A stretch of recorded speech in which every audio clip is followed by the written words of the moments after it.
The following program was paid for by Templar Real Estate. The views and opinions expressed on this program are not necessarily those of the staff and management of WMTR. As always, it is advisable to consult a professional before making a major decision. It's time now for the Templar Real Estate Talk Show. Here's your host for the program, Joseph J. Zoppi. Hello, welcome to the Templar Real Estate Talk Show. My name is Joseph J. Zoppi, a real estate investor, consumer advocate, author, and managing partner of Templar Real Estate Enterprises. You could reach us at templarcashforhouses.com. That's TEMPLAR cashforhouses.com. That's one word. Or you could call us at 973-315-7990. Again, that's 973-315-7990. And you could call us about any questions you may have about this show or things that we previously talked about on the show. We'd be more than happy to discuss it with you. My company is a real estate investment firm. We buy houses for cash. We purchase apartment buildings. We do joint ventures with other real estate investors. We loan money for rehabs and provide transactional or gap funding. We work with individuals that want to invest with us in single-family houses up to apartment buildings. We do not speculate, and we're very protective of our money and our investors' money. I'm not a real estate agent or a broker, but I do have individuals on staff that are agents if you're interested in selling through the traditional multiple listing service. The show will go over everything there is about real estate, those things that impact real estate. We'll talk about our rehabs, some of our investments, what went well, what did not go well, and how we corrected those issues. We'll discuss trends in real estate and the market and see how it impacts real estate. Real estate is one of your biggest investments, so it's important that you know as much as possible about it. This show is going to be based on real-world things that we've done and we've been successful at. In addition, it's some of the stuff that we're providing is just my opinion. So I always tell everyone to research. Make sure that you're doing balanced research and not towards one slanted idea or belief. Always try to get the pros and cons on both sides so you can balance it out. It's very difficult at times, and especially when you're selecting professional individuals. Like I've said before, if you think about it, you have a traditional bell-shaped curve, and the hump is where the majority stays. So if you're getting an accountant, an attorney, whatever the case may be, contractor, there's a lot in that average area, and there's very, very few towards the high caliber, and there's also very few on the other side, which are not that good. So it's sometimes very difficult to select the individuals you want, but it takes a lot of research, and it takes a lot of asking questions. That's very, very important. We had a situation where we switched over to a new accounting system, and we brought on a individual that has a company that does bookkeeping. So we hired her, and first it was fine, and we had interviewed her. Everything she was doing seemed fine, but we had some other complex transactions, as well as closing out a number of houses we had. And when she did it, she didn't do it the way we wanted it done, and we expected a lot more from her. And to our surprise, that didn't happen. And she was, defending herself, saying, well, other real estate investors do not do it that way, so on and so forth. And, the we're very granular in terms of what we do, and we know our numbers inside and out. And everything balanced out in terms of the way she did it, but from a granularity and from a detailed perspective, it was not. And she just kind of lumped everything into one bucket. So as a result of it, we can't report on it. We can't make good business decisions, and we take everything to the next level. So in terms of the way we market properties, the way we sell properties, the way we purchase properties, our investments, we look at everything from a very granular perspective, because we want to know, how much money we're spending on a particular thing, how much our, private money is, how much our costs associated with that. So we track everything so we can make sound business decisions. And when we do it, we're looking out close to a year in terms of where the money's coming in, how it's going out, and we're able to track it really well. So we're always really on point with that. So if we're not getting that detail, then that's an issue, and we're not going to be able to plan as well and not be as successful as well. And I think that's one of the things that a lot of companies do not do well. And because of that, there's, cash crunches, things like that, because they're not managing the inflows and outflows and taking a realistic approach to it. I was talking to one of my friends. He's an investor, and this happens with everyone. And he was saying that he had a number of properties where he was collecting rent on it, but it was negative cash flow. So that happens sometimes. And he had the properties for 10 years, and it was just sight unseen. He collect the money. The people did not move out, so he didn't care much. And then he was thinking about it later, and he's saying, Joe, I'm sitting on $150,000 in equity, and I'm losing, $150 a month or $200 a month. And he says, I decided I'm just going to sell it. And I was like, yeah, definitely. And that's the thing is that, you got to know your numbers, and you got to do, financially, what's healthy for you. And, a lot of people don't always do that. They might have a property that they inherited, and, they're spending money on, insurance. They're spending some money probably, even though it might not be a lot, on utilities. And then if there's a loan, they're, giving away interest to the bank. And you're never going to get that back, in addition to property taxes. So sometimes it's hard to sell those inherited properties, and you need to get past some of those things, and it's difficult. And sometimes until you're ready, it won't happen. And that's understandable. It really is. Especially it's a parent's house, and there's a lot of memories associated with it. So letting go is very difficult, and I've seen it numerous times. And like I said, it's understandable that happens. But I think once you get past that point where you're in a good place, I think you need to act quick instead of just throwing the money away and saying, well, maybe if I keep it another year, it's going to go up in price. And it might, and it might not. I'm very concerned, and I've been talking about it for the last 6 months.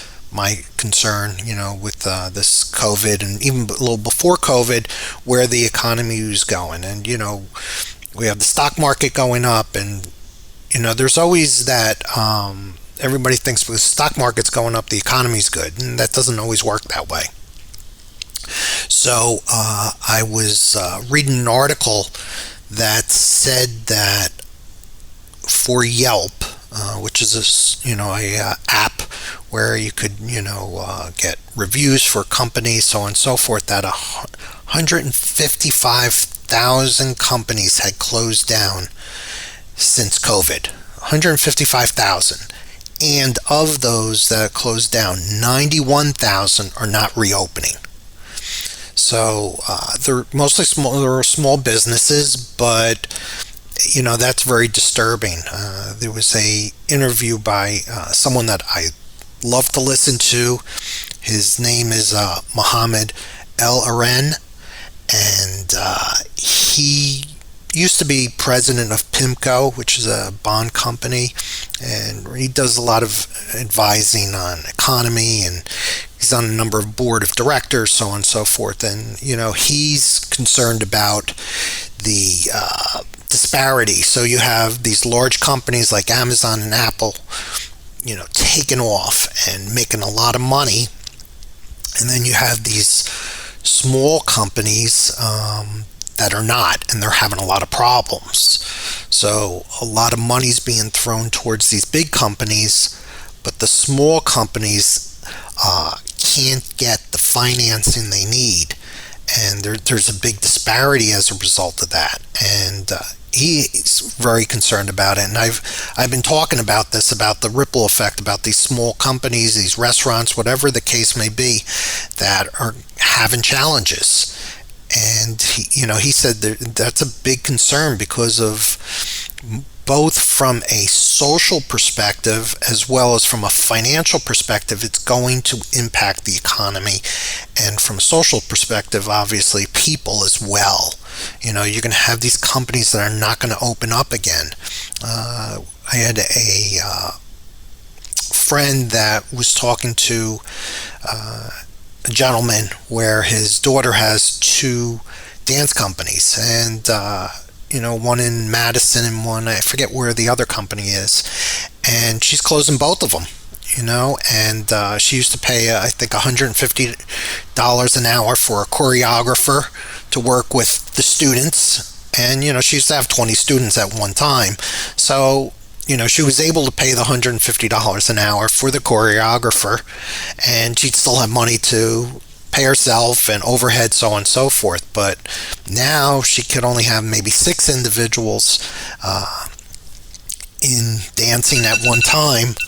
So she's going to have to close both shops up, and it's a real shame that's going to happen, and this is going to continue to happen. And like I said before, you're having these companies that's going to be impacted as it gets towards wintertime. Now, when you have Christmas time, a lot of these small companies make their money around Christmas time, and with parties, whether it's parties or purchasing things, in the malls, so on and so forth. And what's going to happen around Christmas time in the winter, So I really think that, we're going to have a big impact, especially next year with the, as a result of this. And, it's a big concern of mine and the individuals that I'm working with, and they think the same thing. So we'll see where it goes, but there has to be some additional money given to the small companies, and it's not really happening now to the extent that it should. So that is something I think that's going to really impact us.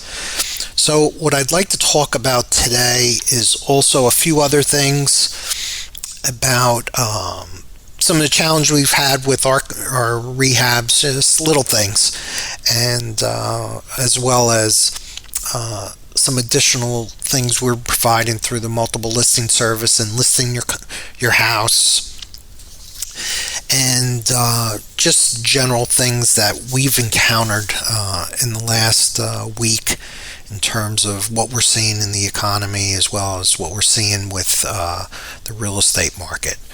So I'd like to close out now. So if you wanted to reach out to us, you could call us at 973-315-7990, or you could go on the web through TemplarCashForHouses.com. Remember, if you need to sell your house fast for cash, please give us a call. We'd be more than happy to help you with it. So I'll close out this segment, and I'll see you shortly.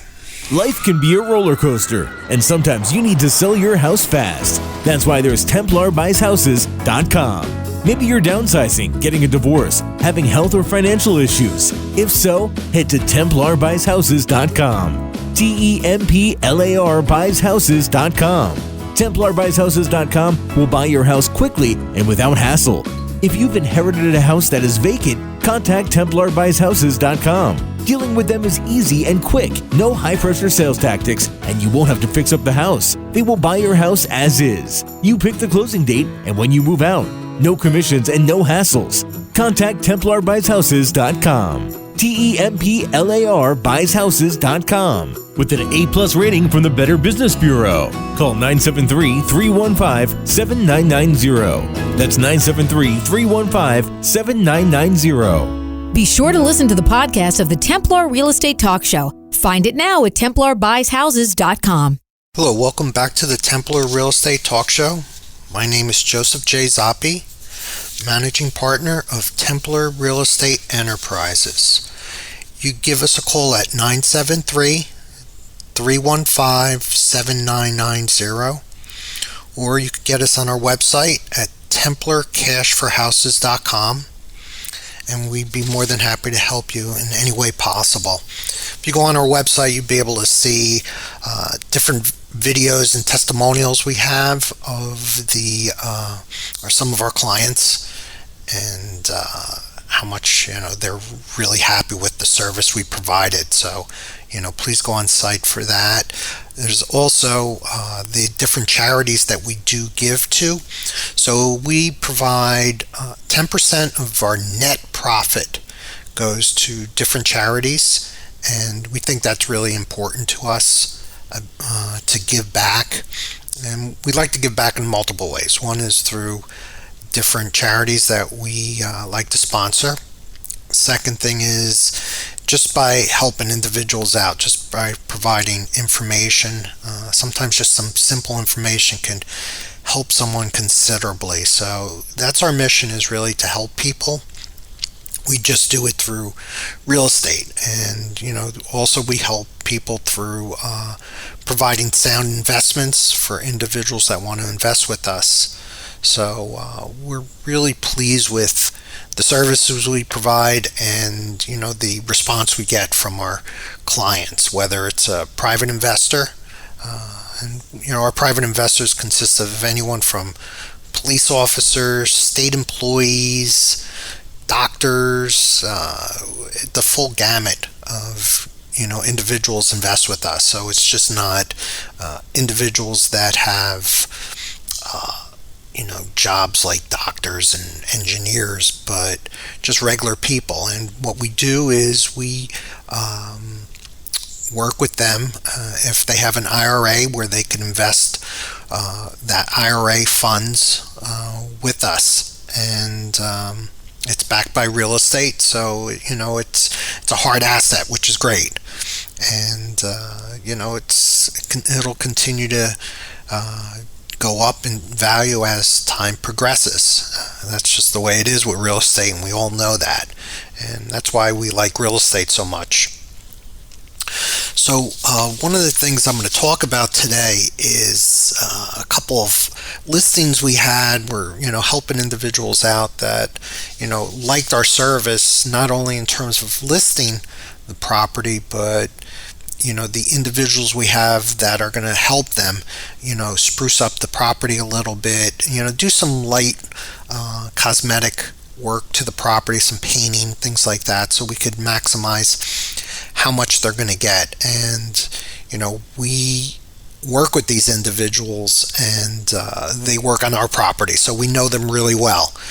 Sometimes agents say, well, I know someone, and so on and so forth. I've used them a lot of times, but there's a difference between when you're giving out someone's name and they're doing work for you, and just someone that and they provide good service. But we know these individuals, and we stand by everything that they do. That's just the relationships we have with them. So I think that's something that adds a lot of credence to our message in terms of just even selling through the multiple listing service. Now, on the flip side, we also will buy your house for cash, And, you don't need to worry about closing costs. You don't need to be worrying about whether you're going to get a certificate of occupancy, anything like that. We had one individual that he just got over cancer. He's been cancer free for the past 4 months now. And they're, going through their savings. And we came in there. We're going to purchase their property. They're going to get cash, and it's going to help them along. And then they're going to start new life down south, where it seems like almost everyone is going. So you got a lot of the exodus from New York City going into Bergen County, Hudson County, and New Jersey, and as well as Connecticut. They're going.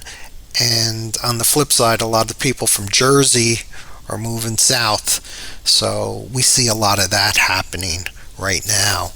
One of the things that I've talked about previously is that, we have these properties, we fix them up after we purchase them, and they're, really nice properties. We do a lot of really nice things to them. And after we get them under contract, the inspector for the individual that's buying the property will bring an inspector in.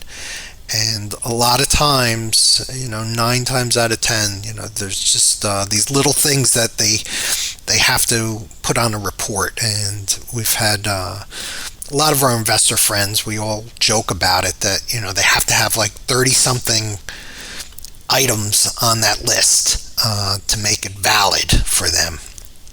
And that's, it's kind of crazy that, some of the stuff that comes back. And, what's really funny is that the major things, or the things that are very obvious, they always miss all the time. And it's just, they have a checklist and they go through the checklist. And they're not just looking to look. And that's the difference. So we have this one house, and they're talking about maybe a blemish on the wall. They're talking about a couple of things with the electrical sockets that are not exactly straight, and just very, very, very minor things. They missed that and we knew about this. We were going to fix it anyway, but the garage door has no lock on it, and there is no way to secure it. And there's no molding on the bottom, or some molding, but potentially water could go into the garage because of that. And they missed a number of other items. They caught a couple, which we knew about, and we usually leave a number of items, we'll say quote unquote undone, or that we have to correct, just so they could find these items and put them on the report. Because if we don't, then they're going to be asking for other items that are just ridiculous for us to fix, or even question us to fix it. So we usually leave a few items out. A couple of them are like the drain plug. We also do there's one door that was leading to the garage that they did catch that. It should be a fire door, and it was not. And so they did catch some of the stuff, but some of the stuff is just ridiculous. They saw a small leak, which we did not catch for the sewer pipe, but as a result of that small leak, they said that the sewer line should be checked. So the purchaser is going to do that, the buyer is going to do that, but they're going to spend a lot of money on that. And there's no symptoms or anything that are leading to that. I'm not saying you shouldn't do it, but again, that's just more money, and it's just because of a small leak. I question whether they would have even stated anything previous to that. We're also going to replace a Bilko door, one of those, metal hatches that goes down to the basement. So we knew about that, but they didn't catch that as an issue, which we thought was pretty blaring. So, as I've always said about, quality and finding the right individual, just be a little wary of it. Even if you have an agent that says that, oh, we always use that person, again, question it. And, we use one individual. He seems, he's always been very, very on point.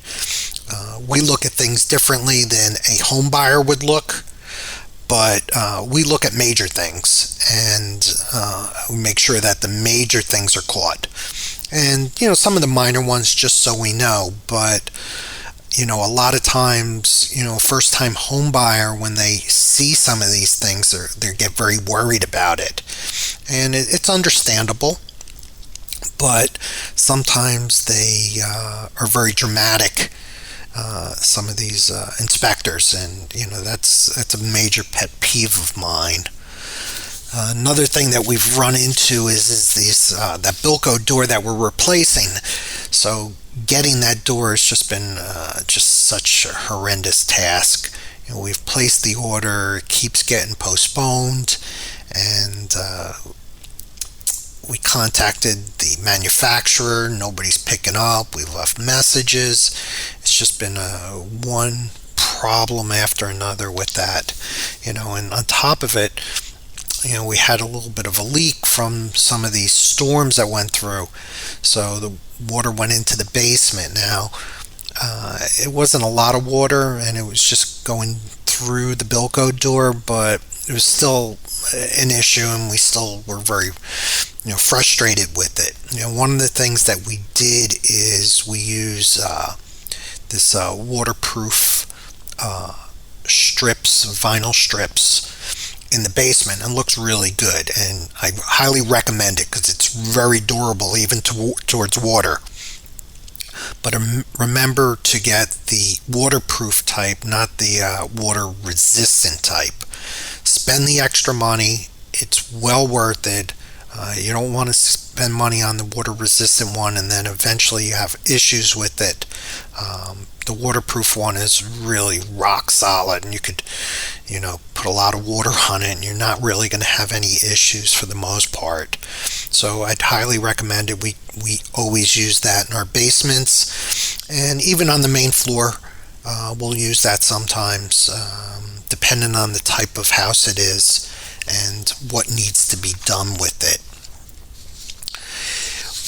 One of the other individuals that we do work with is, some of our contractors. And, I have to be very pleased with, the team we have and, the work they do for us, as well as some of our clients. They provide a great service, and, it's a good testament to us and who we select as individuals, and I think that's really, really important. It really distinguishes us from other companies. One of the things that we do is, when we say we're going to purchase a house, we purchase it. There's never a time. I think there's 1 or 2 times in the course of 5 years where I did not purchase a house, and that had to do with some major structural issues that we uncovered, and the seller didn't want to budge on it. He knew about them. He didn't tell us about it, which is fine. I don't expect them always to. I would prefer it. But there were some major structural issues, and we needed to change the price as a result of it after the, inspection. But they didn't want to do it. Now, afterwards, from what I learned, they held out, and then as a result of it, when they did sell it, it was for $30,000 less than what we were going to offer. So we were going to offer a very, very reasonable offer, and we were going to take into all those things into account. But fortunately, the boat sellers took a very hard ball approach towards us, and then we just had to walk on it. But that's over 5 years. There was only 2 of them, and one I think was $30,000. Another one, I think it was about $20,000 that they settled for less. And but we're a lot different than other companies in terms of that. Sometimes they put you under contract, and then they try to find an investor to purchase the property, and that's what's called wholesaling. We don't do any wholesaling. We'll purchase a property every single time. If we sell it afterwards to an investor, we might do that if we have too much on inventory. But that happens when all of a sudden a lot of people sign, and we're not going to turn anyone back if we put a contract together. So you could guarantee that if we put our name on a contract, we're delivering. And that's a big thing when you need the money for medical issues or some other type of college issues or whatever the case may be, or you're in the middle of a foreclosure and we say we're going to buy it. There's nothing worse than someone saying we're going to buy the house, it's in foreclosure, pre-foreclosure, and all of a sudden they don't come through. And that's happened numerous times, and that's just not the way we do business. So I'd like to thank everyone very much for listening. And if you need anything, please give us a call. If you need to sell for cash, please give us a call. Thank you very much, and God bless. Life can be a roller coaster, and sometimes you need to sell your house fast. That's why there's TemplarBuysHouses.com. Maybe you're downsizing, getting a divorce, having health or financial issues. If so, head to TemplarBuysHouses.com. TEMPLAR BuysHouses.com. TemplarBuysHouses.com will buy your house quickly and without hassle. If you've inherited a house that is vacant, contact TemplarBuysHouses.com. Dealing with them is easy and quick. No high-pressure sales tactics, and you won't have to fix up the house. They will buy your house as is. You pick the closing date and when you move out.